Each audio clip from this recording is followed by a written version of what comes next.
दोस्तों, दादाजी को उनके खेत में एक बड़ा सोने का अंडा मिलता, जिसको देखकर दादाजी एकदम हैरान हो जाते। उसके बाद दादाजी सोने के अंडे को अपने घर लेकर आते और घर में रख देते। अगले दिन अंडे में से एक बड़ी और सोने की बतख निकलती है। बतख खूब सारा सोने का अंडा देती है, जिसको देखकर दादाजी बहुत खुश होते। दादाजी अंडे को बेचने बाजार ले जाते और बेचकर खूब पैसा कमाते। दादाजी एक दिन अंडा बेचने बाजार चले जाते, जिसके बाद बतख के पास एक बड़ा एनाकोंडा सांप आ जाता और बतख को मार देता है। बतख वहीं मर जाती। दादाजी बाजार से आते, बतख को मरा हुआ देखकर फूट फूट कर रोने लगे। फिर भी कोई लाइक सब्सक्राइब नहीं किया।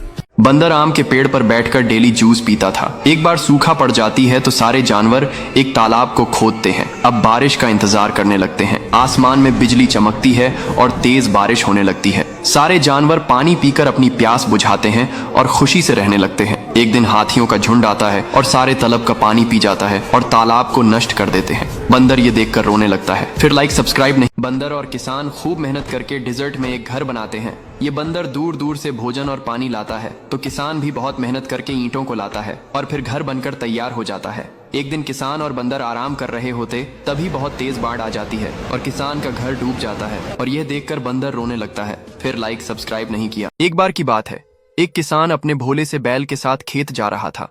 रास्ते में बैल अचानक रुक गया। सामने एक प्लास्टिक का थैला उड़ रहा था। किसान बोला, चल भोलू, डर मत। लेकिन भोलू वहीं जम गया। किसान मुस्कुराया, धीरे से जाकर थैले को हटाया और बोला, देख, कुछ नहीं है इसमें, चल अब। भोलू ने किसान को देखा और धीरे धीरे चल पड़ा। किसान ने सिर पर हाथ फेरा और बोला, डर सबको लगता है, लेकिन साथ हो तो रास्ते आसान हो जाते हैं। और हुआ वही। किसी ने फिर से लाइक सब्सक्राइब नहीं किया।